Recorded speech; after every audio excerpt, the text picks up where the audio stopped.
Now we're ready to start talking about Python. So as you can see in section 1, we have an introduction to programming. And a lot of the things that we're going to talk about with Python are general for programming. So you'll be able to apply them to other languages. So a computer operates based on instructions. So think of your computer as a 2-year-old that really wants to do what you tell it to do, but you have to be absolutely clear. And if you view your programs as talking to someone that is very literal, like a 2-year-old, then you will be successful as a programmer. So, a computer, we live in the world of AI now. Artificial intelligence is not really intelligence, it's a matter of being able to know statistically what do I, as a computer, think you want. So, it looks at a lot of information and statistically it finds that certain words come after other words, numbers add up a certain way, so it's not thinking, it's just trying to figure out what statistically is the most likely answer you're looking for. So computers don't think for themselves. Computers follow instructions and they try to do what you want them to do based on the information that you give them. So if we want to write a program, we have to communicate what we're looking for. And I'm not going to go through all the content in these slides, but I'm going to talk about the concepts.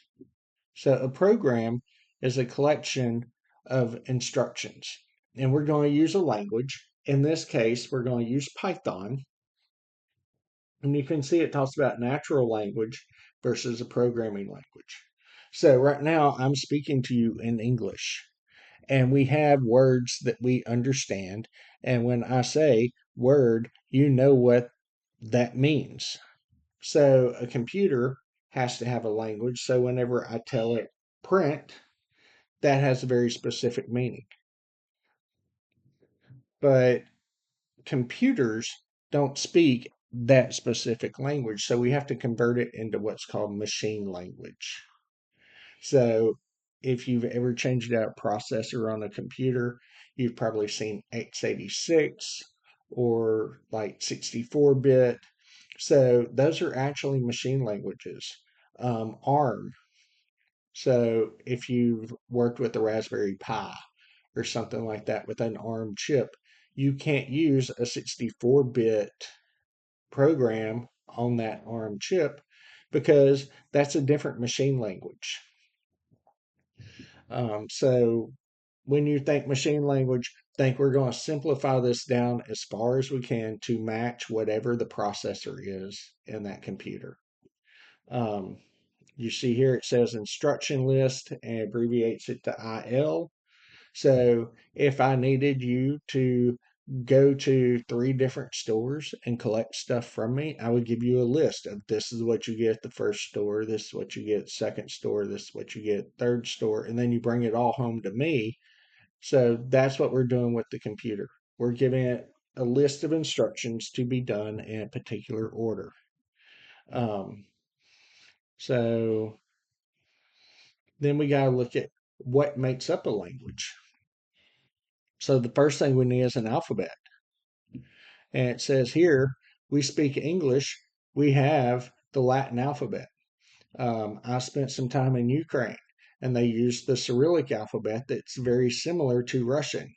And when you would see a bank, it would actually have letters that look like a B and look like an A, and then there would be an H. Well, H actually is what the letter looks like that makes the N sound.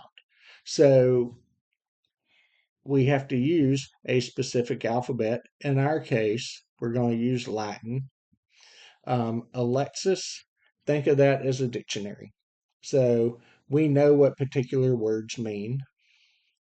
Syntax, so it's some rules Syntax and semantics are going to be pretty close to the same. You can see in here it says I ate a donut. Makes sense. A donut ate me doesn't.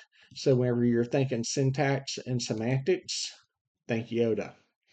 He says things backwards. Learn Python, you will. That is semantically weird. That's why people notice it, because that's not how we typically speak with the English language. So be aware of these four things. It's going to be important whenever we're talking about languages, but whenever it comes to Python, these terms are not going to be important because we're just going to be writing commands.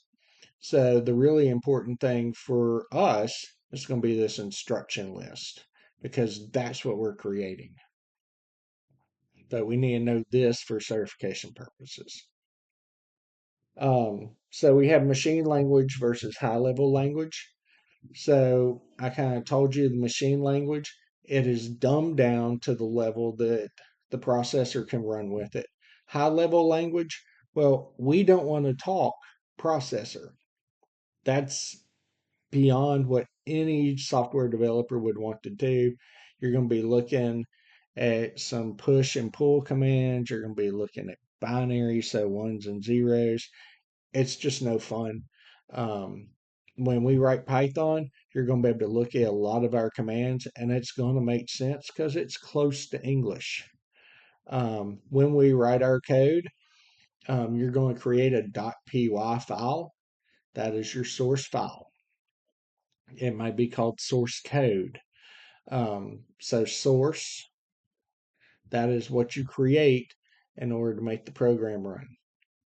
Another important concept for programming is compilation versus interpretation. So we have some languages that are compiled. Python is interpreted.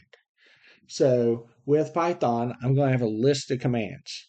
And as I go through each command from top to bottom, I'm like, Python is going to ask, can I do this? And if so, it will do it. And then it will move to the second command. And it will ask the same thing. Can I do this? And if I can, I will do it.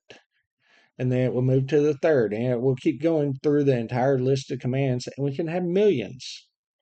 But it will just step through them one at a time.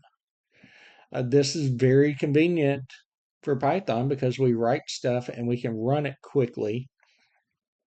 But at the same time, if there's a problem, it may not show up. Now, compiled languages, on the other hand, I can write 100 commands in my list and it looks, and if, command number 90 doesn't make sense, it raises its hand and it says, no, this doesn't make sense. I'm not running anything.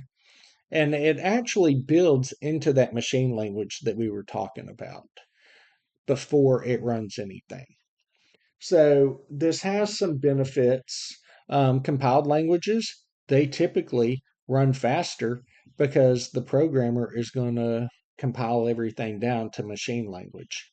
Interpreted languages are going to take a little bit longer because every time you run the language or run the program, it's having to sort through it and figure it out. It's like reading a book for the first time.